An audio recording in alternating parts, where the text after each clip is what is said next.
Okay, everybody. I'm sure a lot of people know I'm Paddy Sexton, and this is Anya McCormack, and she's written this very important book on social media. This book could turn out to be the book of the century, because she's addressing something that nobody's addressing. Everyone's talking about it, nobody understands it. This girl works in this region, and she knows everything about it. She's put it down on paper, she's written it down, she's done the whole community and society a service by doing this. And we're absolutely delighted with the cooperation of Eason's and others have helped us here. We're able to launch this book here today, and we hope that it goes very well. And the people, it's written, I read it, so it's written in a very simple way. I could read it, and if I can, anyone can. Written very simply. This is not for geeks, this is for ordinary people, or just ordinary families, to understand what's going on the system. I won't say any more, I'll just like to introduce Anne. Thanks very much, Paddy. And thank you to Eason's as well for having me here today, and thanks to everybody who has turned up. I really appreciate the support of so many of you around a topic that really matters to me, and I know it matters to most people who, you know, are dealing with young people. Know that social media has become a massive part of their lives. It's quite a recent change in terms of how young people are living, and I think that for too long parents have been feeling quite out of the loop in terms of what's going on for young people online. I think that parents want to feel empowered around the issue, and I'm really hoping that that my book helps a bit with that. I work a lot with young people and as a psychotherapist, and I think that often it's when something goes really badly wrong for somebody online that parents kind of feel like, God, I wish I had had the information ahead of time, information about how to build up a young person's resilience. I know that there are young people here today, which is fantastic, because the whole point of this is about you guys. That's what this is about. You really matter. That's what this is all about. But I think that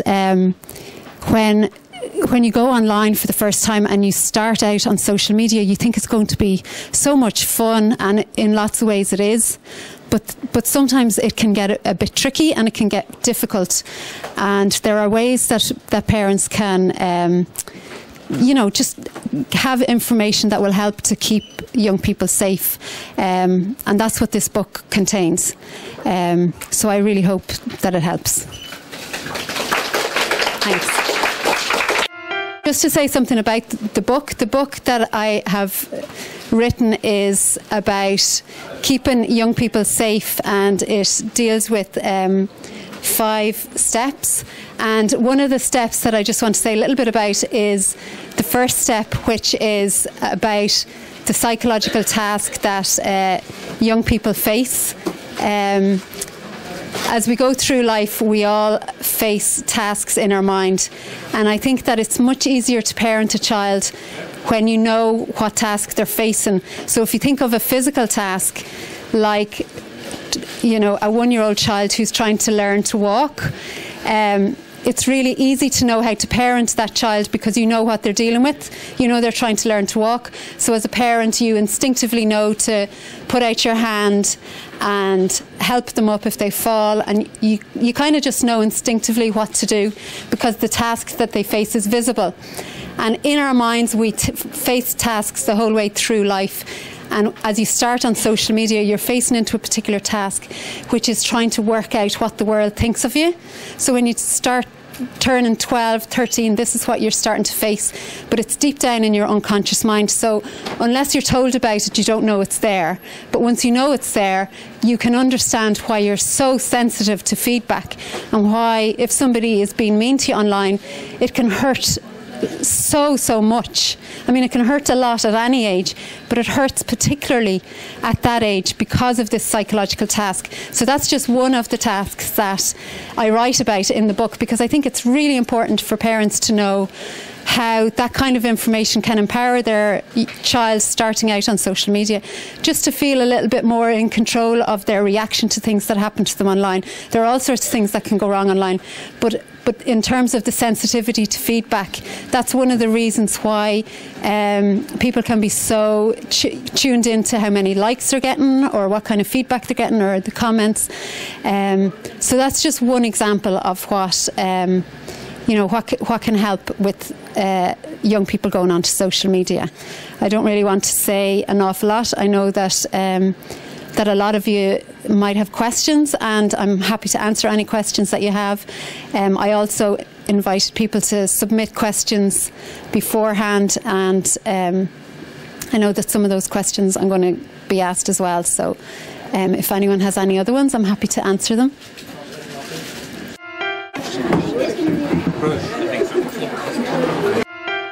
And especially because the first week of Easter, I decided to take it off. Yes. So went from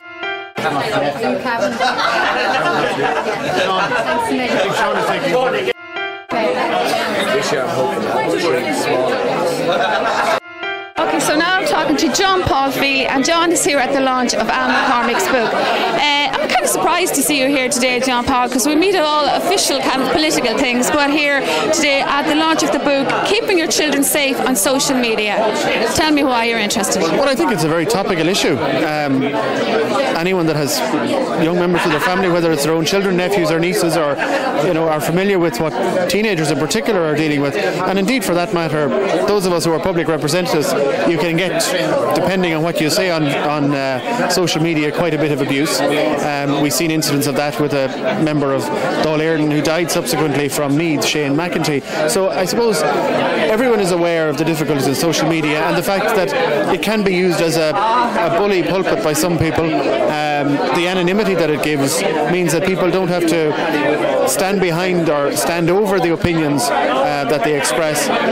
Sometimes they're not very well thought through opinions either. So I think from that point of view, somebody taking the time to put down advice on how to deal with these things in writing, making it available to people is a very useful thing, and I think it's a great idea, and I'm just delighted to support it.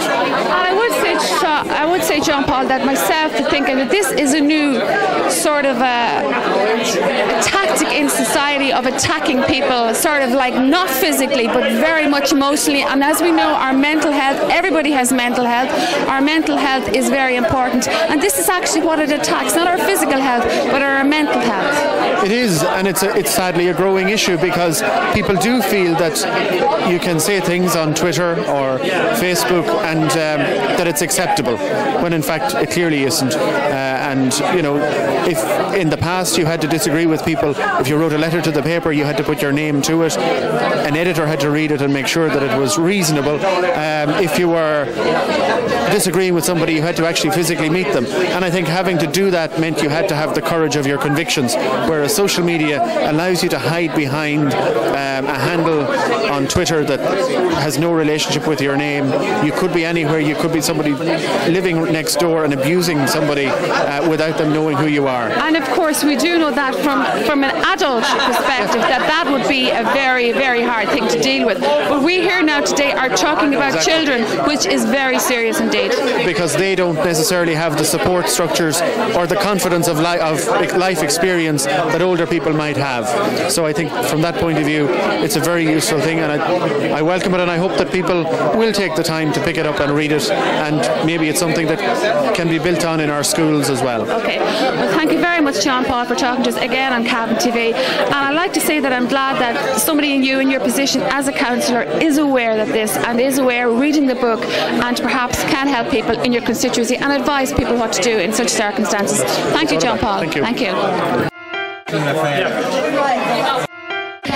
Shelley Lynch, proprietor here of Eason's in Cavan. Thanks for letting us in again here today, Shelley. And indeed, you have plenty, you have many book signings here on Saturdays, and it's great to be able to come in here.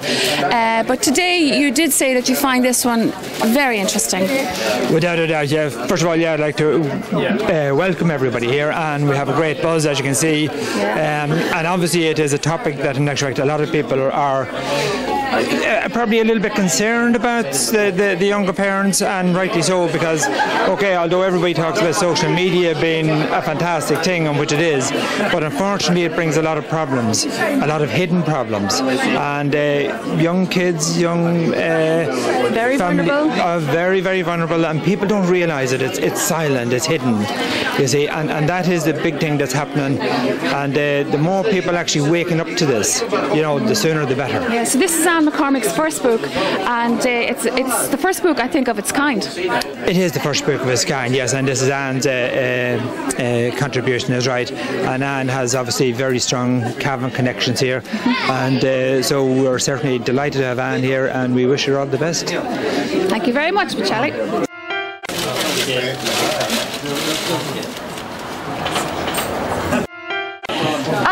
Well done. A great morning here this morning in Eason's at the signing of your book.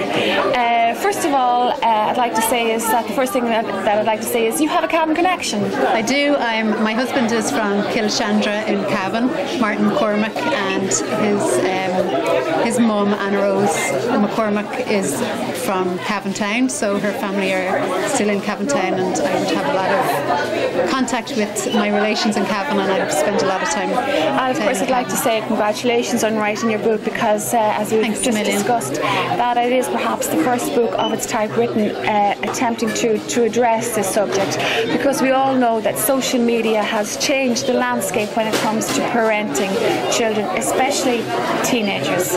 Now, you are a psychotherapist and you have worked in this field for the last 15 years, and you've been prompted to write this book. Absolutely. I work a lot with young people, and I would see a lot going wrong for young people online, and obviously they don't come to therapy unless something is going wrong.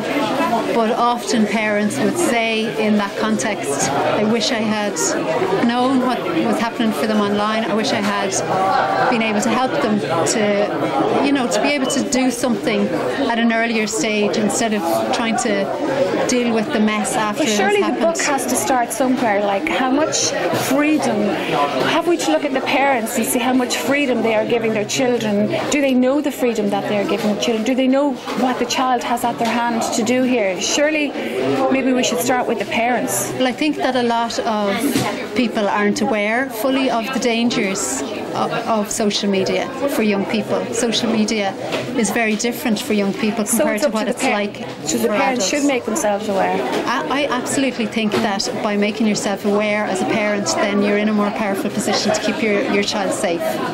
So for me, information is power. It's the same as if you were handing over the keys to the family car to your teenager. There's no way you would do that unless you knew that they were going to be able to manage out on the road. Perhaps we know the danger of the car, but we don't know the danger of social media. We don't know the danger, but that doesn't mean the danger isn't there. Okay, so you talk about your 5 easy steps. Yes.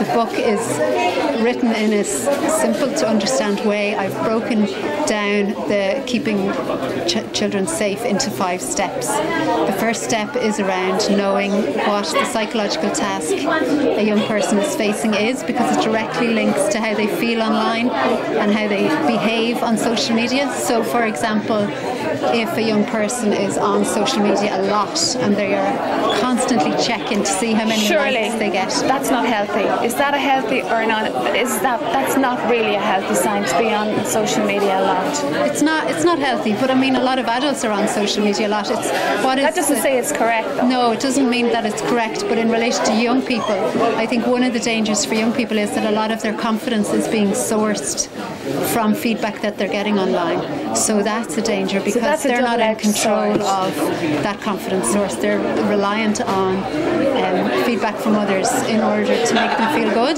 That's never a good thing. And again, I think that if the young person knows how much of your confidence is coming from the feedback you're getting online compared to how much of it is coming from an internal source within yourself, that information is powerful for them, because then they get to make a decision. Well, is this how I want it to be? Do I want to need 100 likes before I feel okay? So this is, and that's one of the steps as well. It's about confidence and looking at how to make sure that my child has an internal confidence source that's robust enough so that they don't become dependent on feedback in order to feel good. I mean, there's all sorts of things that can go wrong for young people online, but having an internal confidence source is one of the things that builds up their resilience, and then knowing how to hold on to that confidence source. Okay, so today in modern media we see stories, we read horror stories where teenagers, and possibly in one instance that we know of, and we have to be sensitive in how we speak in public with children. There are young children listening, children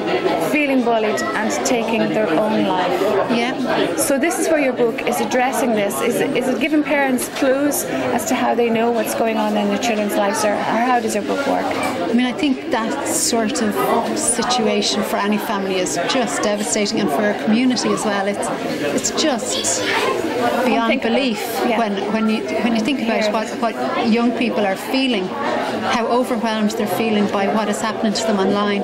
And one of the things that I have in the book is case examples, and I think that if parents read through them and then decide when is the right time for me to go through these case examples with my teenage child, because, you know, again, I think that young people have an expectation that social media is going to be fun and games, and it's not. It's not always that way. From an adult perspective, it's not. And I think it's really good for parents to read through the case examples and then go through the case examples with their teenager and say, this is the kind of thing that can happen online, and then look at, right, how do you manage in that type of a situation? Okay. Say, for example, in a bullying type of situation, say if you're excluded, say if you're becoming so dependent on likes that your eating becomes affected by that. And there's all sorts of things that can happen. And I think case examples are a really good way for parents to sort of feel like they're able to address the issue with.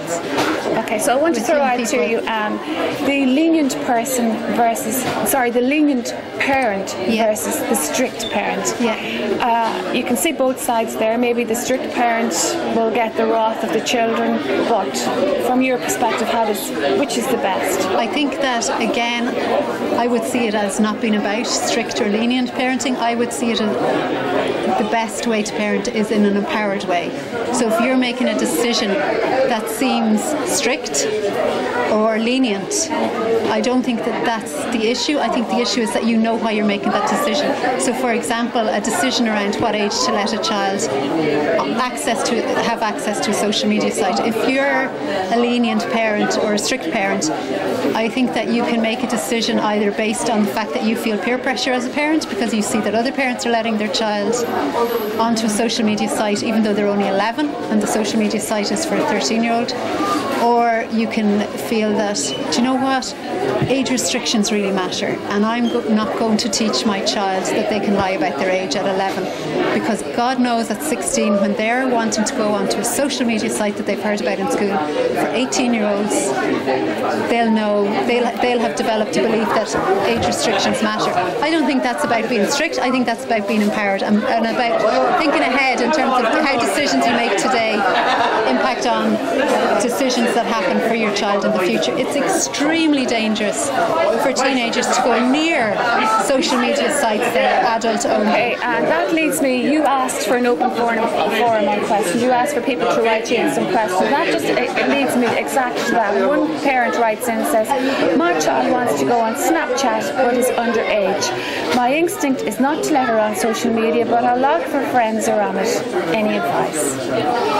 I think, again, that brings up the issue of age restrictions, and I think that it is so important that parents think through decisions around when to let young people lie about their age. I don't think it's okay. Explain to their child why they will or they won't let them do it. Absolutely, and I think that, again, rather than having to answer that kind of question quickly for your child, there's an opportunity there to have a conversation with the young person and say, well, what do you think it would be like on Snapchat? And let's look at it together. together and see what it's about. And one of the things that you see when you go on Snapchat is that there are all these featured stories that are fed to the Snapchat user, and a lot of them aren't for kids. So instantly you can say to your child then, you know, this content isn't for your age group. What would it be like if you didn't get to go on Snapchat for a while, but you got a phone, it just wasn't a smartphone. You could text some of your friends and you could, you know, still have social contact with them. You spoke earlier of bullying and leading to disastrous results, and another parent has written into, she said, my child is bullied online and I found out from his friend. He wants to stay in all the time and is even cutting out his activities and is even giving up GAA. What can a parent like that do to help their child? I think in that situation it's great that the parent is aware that the child is being bullied, because often when bullying happens for a young person, the parents, because it's happening on the screen and not in real life situations, it can be hard for the parent to know about it straight away. So in that situation it's great that the parent does know, because then they're in a position where they can do something about it. I think one thing they can do, and it's really important, is to encourage the child to talk about how they feel.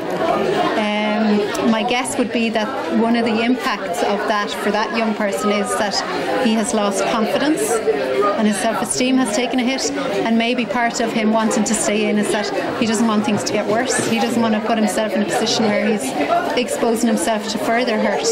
So there's exercises in my book that parents can do with their child to look at how they can build back up their confidence if something like that happens, because it is something that young people find hard to control. If they're hurt, it's hard to know, how do I get my confidence back and how do I take the risk to go back out there and interact with people my age again.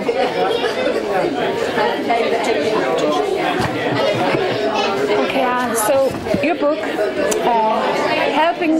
Keeping Your Child Safe on Social Media, 5 Easy Steps with Anne McCormack. Folks, this is the first book written on this topic. This is a trending topic. And if you've listened to this interview until now, you would see that there are many complex, intricate, emotional things to consider in this. And it is important for everybody. And even as I spoke to John Paul Feely, not only if you have children, but if you have nieces, nephews, other family friends. And indeed, it's not only children who get bullied online, adults get bullied online. We all need how to cope with this. We don't want our confidence shattered. We don't want to be suffering any worse mental health than any of us should be. Folks, we'd like to say well done to Anne McCormack for writing this book. It's a great read in all your good bookshops. And I'd like to thank you very much. Your interviews were great today, and it was a great buzz with the children, a great interaction with children as well, a great topic, and we wish you the very best. Thanks very much. Thanks a million. Thank you. Thank you.